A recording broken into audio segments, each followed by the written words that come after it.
Assalamu alaikum students, how are you? I hope you will be fine. Now we start our lecture, subject chemistry, remedy pack, page number 20. Competency students applying. Question number 2 है learn and write the following short question. कि इसमें जो मंदरजा Zail question दिए गए उनको learn भी करना है और राइट भी करना है। इसका असल है students you will learn about different terminologies related to the concept of chemical equilibrium, salt, acid, bases and organic compound. Students इस लेक्चर के बाद आप केमिकल इक्विलिब्रियम स्टेट के, सॉल्ट्स के, एसिड, बेसिस और ऑर्गेनिक कंपाउंड के कंसेप्ट समझने के काबिल हो जाएंगे। अब उसका फर्स्ट पार्ट है define the following term with example, कि मंदरजा झैल टर्म को आपने डिफ़ाइन भी करना है और एग्जांपल भी देनी है।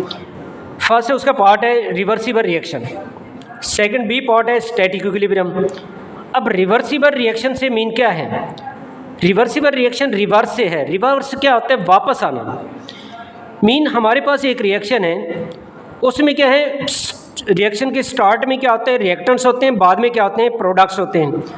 अब रिएक्टेंट्स जब कन्वर्ट हो जाते हैं प्रोडक्ट्स में, तो प्रोडक्ट्स वापस आ जाए रिएक्टेंट्स में। मीन क्या है? Are reaction in which products can recombine to form reactants, यानी ऐसा रिएक्शन जिसमें प्रोडक्ट्स मिलकर जो है वो रिएक्टेंट्स बनाएं, तो ऐसे रिएक्शन जो है वो रिवर्सिबल रिएक्शन कहलाते हैं। और reversible reaction never go to completion, कि रिवर्सिबल रिएक्शन कभी कंप्लीट नहीं होते। They consist of two reaction, forward and reverse. Forward reaction that is represented by that arrow and reverse reaction is represented by that arrow. Both arrow represent the reversible reaction, कि reversible reaction को जो है वो double arrow से represent किया जाता है।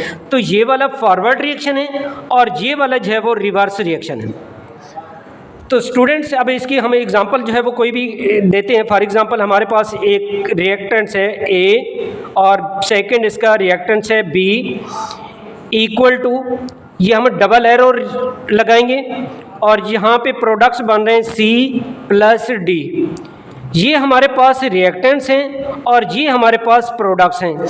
और रिवर्सिबल रिएक्शन में क्या होता है कि ये प्रोडक्ट्स रिकम्बाइन होके रिएक्टेंट्स बना रहे हैं। मीन ए और प्लस बी बना रहे हैं, सी और डी मिलकर ए प्लस बी बना रहे हैं। तो that reaction are called reversible reaction. Second है स्टैटिक इक्विलिब्रियम। इसका आंसर जो है वो टेक्स्ट बुक पेज नंबर 4 पे है बेटा, लेकिन हम जहाँ पे डिस्कस करते हैं स्टैटिक इक्विलिब्रियम। स्टैटिक है स्टेट से, मीन ऐसा रिएक्शन, ऐसी इक्विलिब्रियम जिसमें reaction ceases to proceed. Ceases है सील से होने जाना, स्टॉप हो जाना, रुक जाना, यानी ऐसा रिएक्शन जिस वो आगे बढ़ने से रुक जाए, तो that reaction is called static equilibrium. When reaction ceases to proceed, यानी एक रिएक्शन आगे बढ़ने से रुक जाए, तो that is called static equilibrium. अब इसकी एग्जांपल है बेटा, अब एक बिल्डिंग है, अब building remain standing rather than falling, यानी एक बिल्डिंग खड़ी है बजाय गिरने की। क्या वजह है? कि उसमें all the forces act on balance, यानी उस पर जो भी फोर्सेस एक्ट कर रही हैं वो तमाम की तमाम बैलेंस हैं, तो इसलिए वो बिल्डिंग जो है वो खड़ी है बजाय गिरने की।